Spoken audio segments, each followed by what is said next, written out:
Hello everyone, hope you're all doing well. Today we will be analyzing When We Two Parted by Lord Byron. The video will be divided into two parts, the stanza by stanza analysis and theories. Let's begin. When We Two Parted, in silence and tears. The first line, which happens to be the title of the poem as well, shows the separation of two separate beings who were considered one, allowing you to see a relationship is made by the joining of two people. Since this is the name of the poem as well, you are prepared to see the impact the ending of the relationship had on the persona and the beloved. But as you will see later on, we are just told about what the persona thinks and feels. We don't get any input from the beloved, making this poem an apostrophe.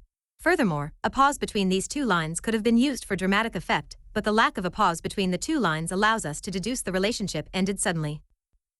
Half broken-hearted, to sever for years. Why is the heart half broken? This is not a regular manner of expressing heartbreak, making you wonder what is the importance of the word half. Perhaps the persona is indicating the love was unrequited, hence this ending was predictable, making it hurt less. What else could he mean? Moving on, the use of the verb sever shows the harshness of the ending, and that its impact is long-lasting, indicate by the noun years. The two words also play with the concept of time. With sever you see the abruptness, or suddenness of it all, while the word years forces you to think upon the opposite. Pale grew thy cheek and cold. Colder thy kiss. The pause after cold may have been used for dramatic effect, perfectly complemented by the comparative of cold, allowing the reader to feel the lack of emotions revolving around the two lives.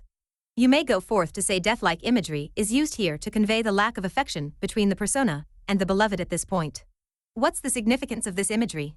Moreover, you must have come across the phrase quality over quantity a number of times, so I need you to tell me, is the word cold needed for the description of the cheek?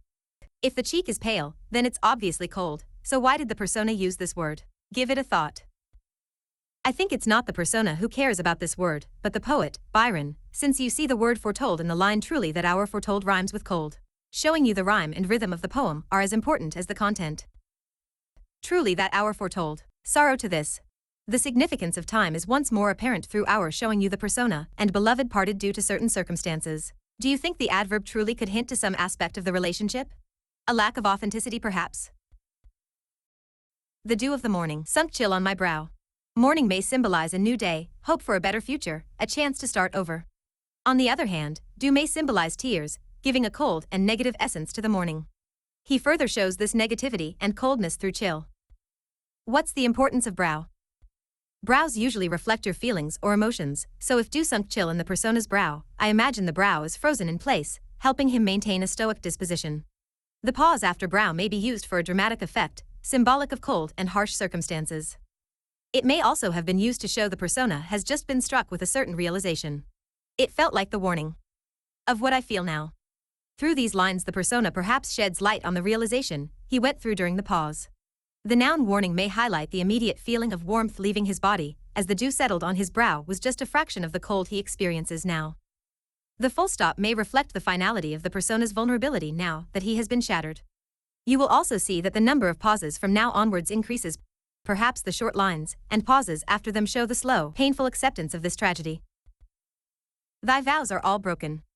And light is thy fame. The tone becomes accusatory here as he exposes the beloved for her insincerity towards him. You don't see much light or warmth in the stanza despite it being morning, and here when light is mentioned, it's used in a derogatory way to describe the beloved's loose morals. I hear thy name spoken. And share in its shame. If we had not known the promiscuous nature of the beloved, we could have deduced this shame to be of the it's a shame we're not together any more kind, but since we do, we know this shame is a result of the persona's association with a woman with loose morals. The repetition of the sh sound allows the persona to end the stanza with a harsh tone. They name thee before me.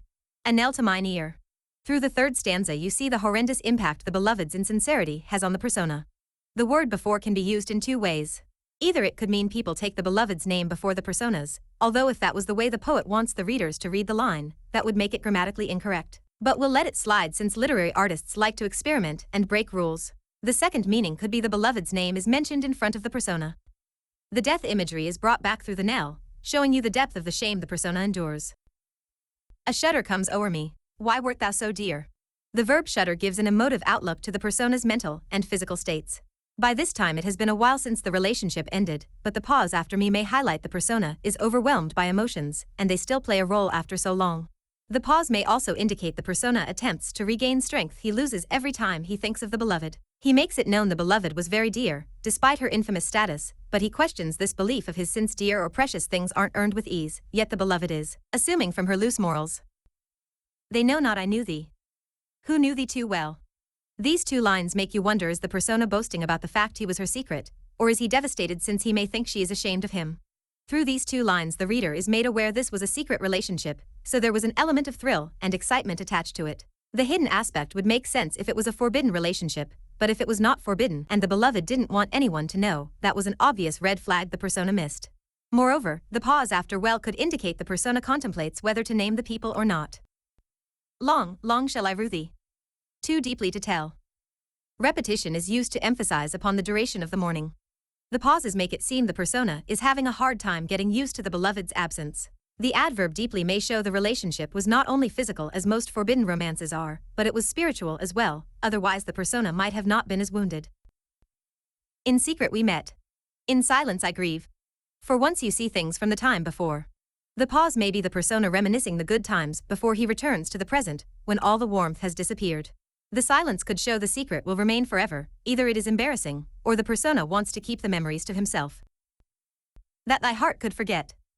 Thy spirit deceive. The heart is most commonly related to spiritualism, so if the heart forgot, does that mean the beloved's side of the relationship was based on the fulfillment of physical desires? If I should meet thee, after long years. The use of the word if shows you the persona does not plan to meet the beloved, their meeting will be entirely circumstantial. You are also shown the persona has no contact with the beloved at this point in the deceased relationship.